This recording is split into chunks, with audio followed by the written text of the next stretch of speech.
This is Ryan, And this is Joy. and the book club without a club is back on trackish.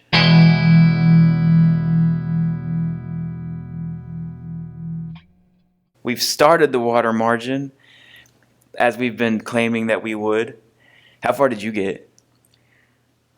I think I was able to read 2 more pages. It's been that kind of week. So what about where's it, like 150? 155. Okay, I'm like at 140. So Okay. we got this. Okay, yes. We started. See, what's weird though about it is that it's not a bad read. It's just, I guess, just it seems daunting since it's 1,000 pages, but I don't think it's hard to follow, and I don't find it boring. No, it's definitely not hard to follow or boring. My issue with it is that even when I go back to read it the very next day, I have to read back a few paragraphs Right. just to see what's going on. I don't know why it's so hard to remember the events. I mean, I guess it's sort of similar to the Romance of the Three Kingdoms, except I mean, there are different stories, of course, but I don't quite. Well, no, I it's one of four Chinese epics that are very popular, and Romance of the Three Kingdoms is one of them. I don't know what the other two are, but this one, it to talk about it in modern terms, it's like setting up like a big TV show. So like it's introducing all these different characters. They're all in a way good, but they all have to become outlaw because the other title's Outlaws of the Marsh. So they all have to become outlaws in a way before they can band together and apparently do some sort of great task or something. I was going to mention that when I first started reading, I didn't know where it was going, but the story is starting to take shape for me now. Right. And I'm starting to get an idea of why it's called, or it's similar to a Robin Hood story. Right. Yeah, they got to get the band of outlaws. That's what's slowly building. But it took a while to get there because it started off with letting out the demons or something, and it took a bunch of weird turns to get At to the where we're temple? at. Right. So to get the flow of it at first, it just seems like it's jumping all over the place. But now that I'm 100 pages in or so, I kind of see they keep adding new characters so they can come together later because they all somehow just wind up meeting each other again all over the place. I was also, the other difficult thing for me was trying to figure out who was going to be a mainstay in the story. Right. So, I mean, but it's starting to take shape. I think there's going to be like 100 mainstays because they opened the thing and all the demons came out, so they have to get something to counter. And there was like 100 demons in the hole. I don't know what it was. The hole with the rock on it. I don't know. Yes, it was sort of like, it was sort of like a well, wasn't it? Yeah, well, that's much better than all. This is my first. This is my first coffee of the morning, so just bear with me. It feels so. And I, I was just very confused because you kept mentioning to me that it's like a retelling of the Robin Hood story. But as I started to read, I thought these characters are so far all scoundrels. I don't know. Well, weren't they in Robin Hood as well? They all rob and Pillage. yeah, they weren't like, I guess, too upstanding. Yeah, I mean, I guess if you think about the Disney Robin Hood, of course they're all cute foxes and bears, but I just couldn't help but keep thinking of Barbara because so far, just at the point where we are now in the story, there's really no one that I can really root for. I mean, okay, so I really can't say that. Just like every other human being, they have both good and bad qualities. right. But but I was just very, very surprised at just some of their actions. I don't know. Well, Barbara would not be able to root for any of them. well, So. some of them were forced into it. It wasn't there. Like the guy who was the master was wanted to take his wife from him, so he tricked him to go into the fighting hall with the sword, and then so he was such an upstanding guy, but now he's been branded a criminal with the tattoo on his face and everything. So he has no choice but to kind of live that criminal lifestyle. So I think that's what they're building towards. Okay. But at the same time, I don't know. There's still like 900 pages. Like what is? I guess they haven't introduced. Most of the book's just going to be introducing characters, and then something's going to happen. I guess I don't know because there's a lot. I don't even know how many characters we're at so far. Not too many. I haven't even been able to keep track, but so far I have been so intrigued with the character Dula. Do you remember him? He is the one who killed the butcher. Oh, Sagacious Lou. I thought his name was Dula. It was, and then they went to the yes. monastery and they gave him the name Sagacious. Yes, that's late. That's late. That's right. It's No, it's too early. it's early for me too. Yes, Sagacious Lou, the supposed wise one. Who was not really wise at all and just No, a brute force to be reckoned with. but the abbot claims that he will attain great, Well, feats. I think that's foreshadowing the story. I mean, it's also, it's got the two titles, and he says he's going to do something near water, but to stop at a river. So I think that's foreshadowing the whole water margin idea of it. I don't know. There's tons of like TV shows and comic books of this. Like it's really popular for not ever hearing of it till now. So I was also going to mention I was just appalled at just all of the havoc that he wreaked. I mean, at the monastery and in the town center square, it's I don't know. I can't blame him too much. I mean, he accidentally kills the guy, and he's trying to do something good. And you want to shave my head and beard? I'm going to go out and I'm going to eat dog and I'm going to get drunk. Like that's how it is. Speaking of drinking, these characters drink at every opportunity. I am surprised that they're able to even function. I mean, because every time they meet up, they go and have a drink. I mean, and it's not just like a cup or glass or two. It's like, I mean, so how? 7 or 8 bowls of wine. Yes. But maybe because it's fermented. Warm wine, which was very interesting to me. Well, maybe it's because of the time period it's better to drink the fermented wine because of the bacteria and stuff. I don't know. Playing devil's advocate here. I'm not a scientist. Don't quote me on that. But that's just my thoughts that maybe it's all the wine because it's unsafe to drink other stuff. Maybe. I don't know. But yeah, some of them do fall down eventually. They talk about how they just get hammered. Well, and Dula, why do I keep calling him that? He's now known as Sagacious Lou. The other thing that I was going to mention, I am just very curious as to how his character will end up as we progress further in the story, just because I don't know. I found it very, very hard to even like him as I was reading about, and just how he disrespected the other monks and even the abbot, Right. and the property. But he's a hard soldier guy.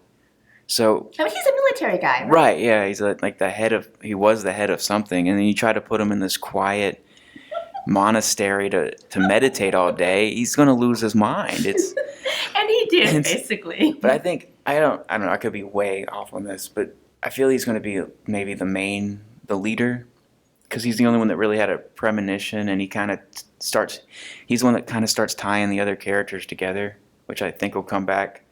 Right now it's on a far turn with this new Kui. I don't know. We got to give them nicknames or something. I can't remember. There's too many characters. I like how, speaking of the nicknames though, I like how they do all have like winged tiger, Yes. land alligator. Yes, I should have written some of them down. And My favorite one, he didn't last very long because he was like, we're going to. They called him Fu An the dried or something like that, and I was like, well, he's not gonna make it, and sure enough, like chapter later, he's gone. He wasn't a good bad guy. He was a bad guy. Okay. He worked for the He worked for the guy who tricked the one with the wife into committing Oh, the. yes. But they made a point that none of the other ones got nicknames like that. But he made a point to call him the whatever I whatever it was. I remember now. Yes, that was quite treacherous of them to. I mean, he was determined to get. Whose wife was it? Do you remember? He was like Kui Kwai or something like That's that. right. It's like Yes. something with a C and something with a Q. Yeah. And then he tried to divorce his wife, but the wife wouldn't let him, so because he had to leave anyway. Mhm. And he's the one that had he was in the fodder building that caught on. They tried to burn and blame him again. Like they keep blaming him for stuff. This guy's just trying to do his thing, and the Lee guy keeps showing up and trying to mess up his world. But Mhm. I um I also found it very interesting that the people who are, I don't know if exiled is the right word, but they have the golden imprint, the tattoo. right, to it's their part of their punishment to say they're a criminal. So I guess it's their form of having like a felony record or something, where they just put the gold tattoo on their face. Hmm. I just like that it's called the golden imprint or Yeah. something. So do you find it hard to read or follow or anything? Not at all. It's just it's similar yet different from the Romance of the Three Kingdoms in that it's such a vast sweeping story that it's really hard to follow Right. clearly and closely. But So I always have to reread, and I think that's what's slowing me down too. I guess part of it, if we grew up with it though, being a prominent feature in our upbringing, that doesn't make sense. If we grew up with it being around, we would probably be more aware of the characters, and because we're just learning it now, it's probably harder to Hmm. follow. But they made reference to the Three Kingdoms Yes, when I they saw that. they were like, we're closer than three brothers, and they said the three brothers' names, and I was like, I got you. I know what you're talking about. Yes, I thought that was very interesting too. Well, I find it easy to read and follow along. Like I said, I got to go back a little bit, like you said, to kind of get back into the rhythm. Except for when the chapters are about to end, like the penultimate chapter or paragraph to the end of the chapter just starts making no sense each time. Like I have no idea what's happening, and it just starts rambling, and it like completely changes what just happened in the story. And then the following chapter, the paragraph, it's like keep going to find out who did what, and then you read the next chapter and you're just back like the last two things didn't happen. It's really weird, and it happens every time. I don't know if I've noticed Yeah, that. it's Maybe I. yeah, it's strange. I don't know why it keeps doing that. Are you reading the PDF version online, or did you go with that script? Oh, I am doing that one for Okay. now. I might eventually try the version on script just Uh-huh. to see if there are like if there's a big difference. Right. But the other thing that drives me most crazy about the edition we are reading is all of the typos. It doesn't bother you?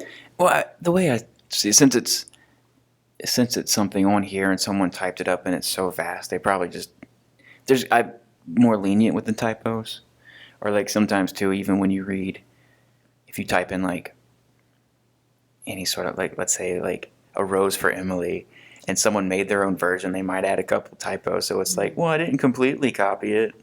That's just how I see it. I notice them, but I let it. I'm a lot more lenient with them than I am with something like the typos and the Penguin Classic Naughty Boy. Hold it before we move on. We move on, I have to ask you. A Rose for Emily. You are referring to the book by Faulkner, right? Yeah, the short story. Were you not as surprised at the ending as I was? Well, that was first time I read that one. I was in, I think like ninth grade or something. So yeah, that one that one got me. I just couldn't believe it. I mean, it was very similar to the lottery. Oh yeah, I love the my lottery. Goodness, that took me. I think I read that in the same class, actually. It's like the ninth grade Mhm. English class. Yeah, Short, to the point, and very disturbing. I like. Well, that's that's my jam. It's But yeah, I didn't expect a Rose for Emily to be as dark as it was. Well, the I mean, lottery as well. it's fine to the whole Southern Gothic kind of. Yes, but it's such a beautiful title, and I was just expecting something so much sweeter. Well, it was sweet. He had the rose for Emily. Right, right. But there is one important aspect that I was not expecting. So clearly, if you've never read that story, I'd say it's a must read. Oh yes, most Yeah, I like that. definitely. And the lottery. I really like the lottery. Did you see that coming? I mean, the end. I think in a way because it was for a class and what they were trying. I don't remember what the lesson was, but I knew something was going to because the way it was brought about for the way it was introduced into the lesson plan, I guess. Mm-hmm. But I think if I just would have picked it up, I don't think I was because it's so well the way she builds the story. Mm-hmm. She does it a way to keep you engaged but also leaving a lot out. So I I just also love the fact that she plays with the idea of, I mean, of just, or she challenges what we always think is like, good and right, well, because when you win the lottery, it's usually she's playing with our notions of what winning the lottery means. yes. Thank Yeah. you, thank you, thank you. Yes, I mean I think I need more coffee. But yeah, so far I can't complain about this one. Like I said, I think it's just like the Three Kingdoms where it's just so big it just seems daunting. But And also it's, we've done our share of books over 800 pages. I mean, this is oh, some of these I'm dreading though. Like really dreading reading Robinson Crusoe. You really don't like that one? Well, maybe now that I'm older, read it again. I might appreciate it more. But I am not looking forward to Dickens. oh no, not at all. He is. I mean, I guess when you're paid by the word, you try to cram in as much senseless words as you can. I mean, not senseless because his books are classics for a reason, I guess. But they are classics that I just don't personally enjoy. Well, didn't you say the other day a classic is just a book no one reads or something like that? Yes, that's exactly what I said. except for us apparently with our crazy notion. Oh, what was that quote that was in the preview for that script thing? It said, "If you're young, don't read The Water Margin, and if you're old, don't read the Three Kingdoms," or something like that. Yes, I think that was it, right? I wonder how it's going to compare. Because I mean, I get why if you're old, don't read the Three Kingdoms. That makes sense to me. I can't base it on the previous sentence in that quote, but because those men like led all those battles and did all those great things and built up just their people basically, and then their sons just ruined everything. And I can see, I guess, why you wouldn't want to. Your legacy is there, but everything you've built is now gone. So that makes sense. So I'm curious as to why, if you're young, you're not supposed to read this. Maybe, you just want to get a gold tattoo and start rebelling in the marsh, and that doesn't sound too bad. Well, I hope it ends a little better than the way the Romance of the Three Kingdoms did. Yeah, but they had to hit that historical fact that that group ended up ruling, so they had to do that. Whereas I don't know if this one's based on history. I think this might just be a story. It's just the way I wanted the story to end. I was really, really hoping for the three brothers to. I am still salty about that. I cannot believe. Well, the victor got to write the story, so at least they didn't make him seem awful the whole time. They did build him up, but they were like, at the end, like, haha, you lost. True. And life never turns out the way you want or the way you expect. Yeah. So. This is embarrassing. I can't remember the name of the main brother. Luang Fang? But as much time as we spent I know. with it. I can still see those pictures I looked up. 'Cause I guess I think in pictures. So You weren't talking about Lou, Liu Bei. right? Yeah, Liu Bei. Okay. I don't know where I got Fang from. I probably got Fang from this one. There's a lot of Well, Fangs. there were many fangs in the Romance of the Three Kingdoms too, so who knows? I mean, I guess you read that over and over, so it's Liu understandable. Bei and Yes, Zhang Dao and Guan or something with a G.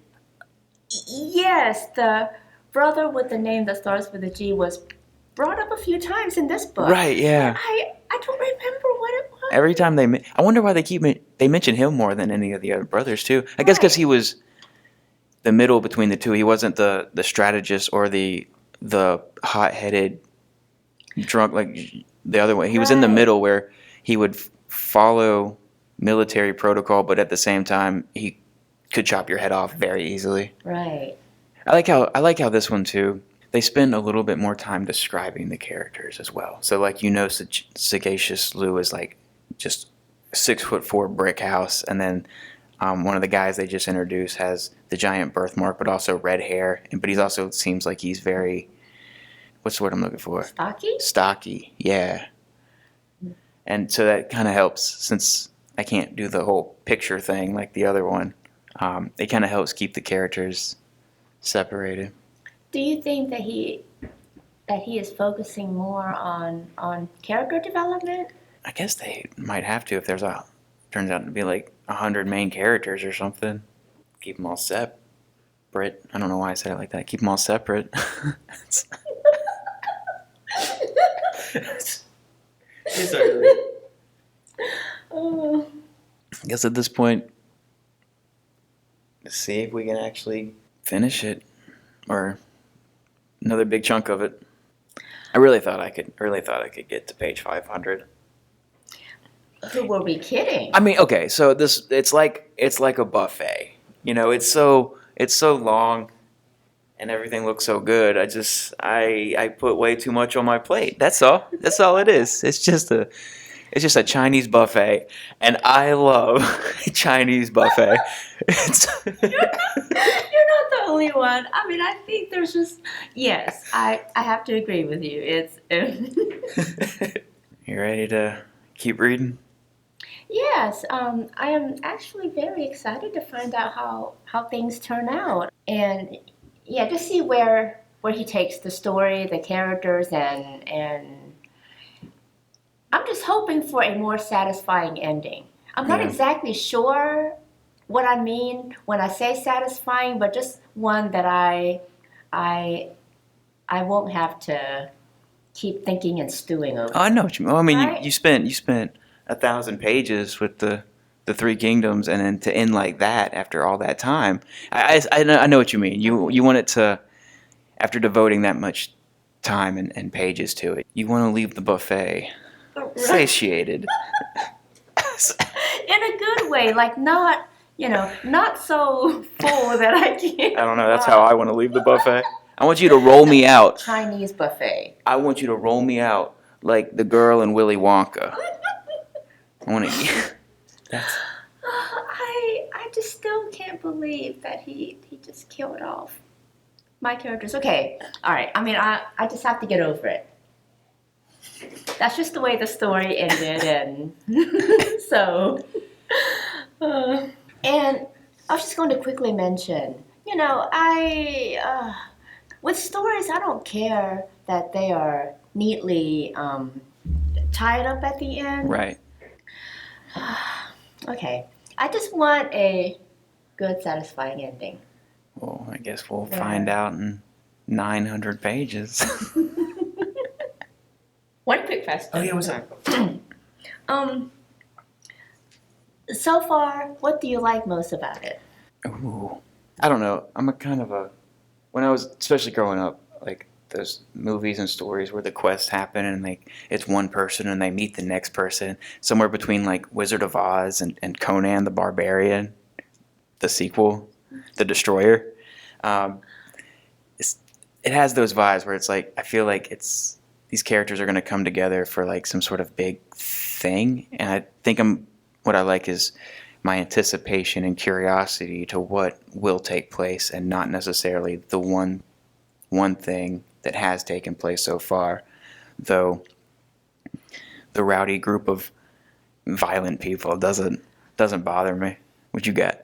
I really like the flow of the story, and I mean, I agree with you in anticipating just how the characters will Ryan. Well, I think too, Oh, if we were doing the ranking thing we talked about, this one's on its track to being number one, I think.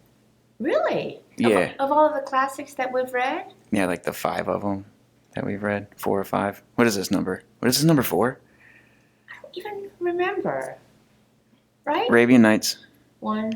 the Bamboo Cutter, the short story, Um, the Tale Romance, of Genji. Tale of Genji. Oh, that one. Oh, God, that's on the bottom.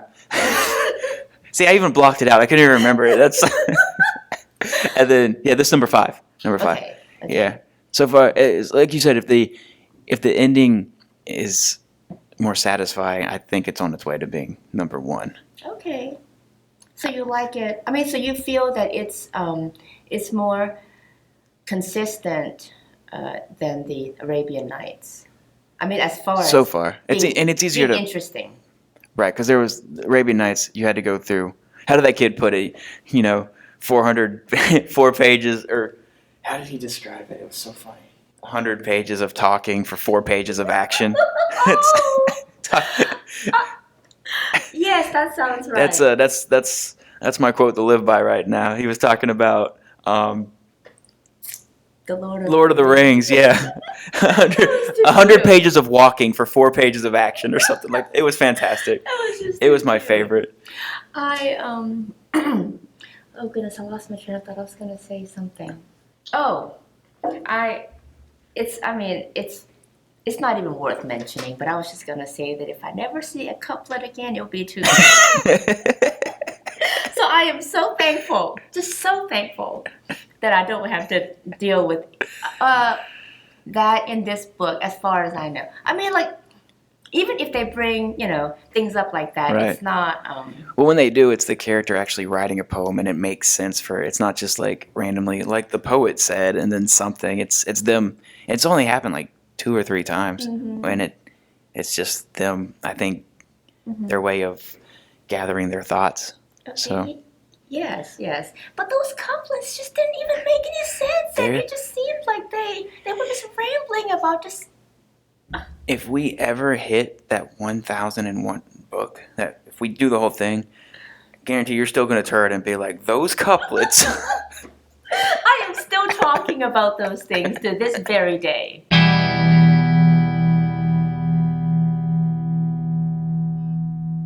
Yes, I mean I suffered through enough.